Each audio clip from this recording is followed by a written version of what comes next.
ದೆಹಲಿಯ ಕರ್ನಾಟಕ ಸಂಘದ ಚುನಾವಣೆ ನಡೆಸಲಾಯಿತು. ಚುನಾವಣೆಯಲ್ಲಿ ಇದೇ ಮೊದಲ ಬಾರಿಗೆ ಕರ್ನಾಟಕ ಭವನದ ಸಿಬ್ಬಂದಿಗೆ ಅಧ್ಯಕ್ಷ ಪಟ್ಟ ಒಲಿದಿದೆ. ಕರ್ನಾಟಕ ಭವನದ ಸಿಬ್ಬಂದಿ ರೇಣುಕುಮಾರ್ ನೇತೃತ್ವದ ತಂಡಕ್ಕೆ ಚುನಾವಣೆ ಜಯ ಸಾಧಿಸಿದೆ. ರೇಣುಕುಮಾರ್ ಅಧ್ಯಕ್ಷರಾಗಿ ಆಯ್ಕೆಯಾಗಿದ್ದು, ವಸಂತ ಶೆಟ್ಟಿ ಬೆಳ್ಳಾರೆ ಹಾಗೂ ಶೋಭಾ ಗೌಡಗೆ ಉಪಾಧ್ಯಕ್ಷರ ಸ್ಥಾನ ಒಲಿದಿದೆ.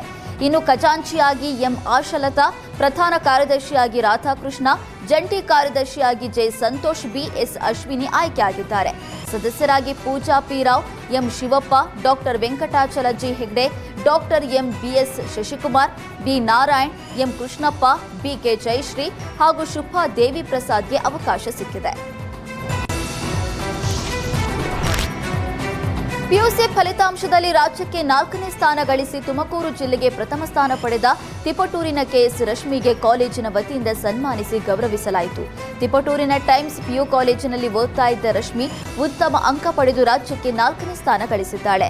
ಅಲ್ಲದೆ ಜಿಲ್ಲೆಗೆ ಪ್ರಥಮ ಸ್ಥಾನ ಗಳಿಸಿ ಸಾಧನೆ ನಿರ್ಮಿಸಿದ್ದಾರೆ. ಹೀಗಾಗಿ ಟೈಮ್ಸ್ ಶಿಕ್ಷಣ ಸಂಸ್ಥೆ ವತಿಯಿಂದ ವಿದ್ಯಾರ್ಥಿನಿಗೆ ಸನ್ಮಾನಿಸಿ ಗೌರವಿಸಲಾಯಿತು. ಟೈಮ್ಸ್ ಶಿಕ್ಷಣ ಸಂಸ್ಥೆ ಪರವಾಗಿ 1 ಲಕ್ಷ ಬಹುಮಾನ ನೀಡೋದಾಗಿ ಘೋಷಣೆ ಮಾಡಲಾಗಿದೆ.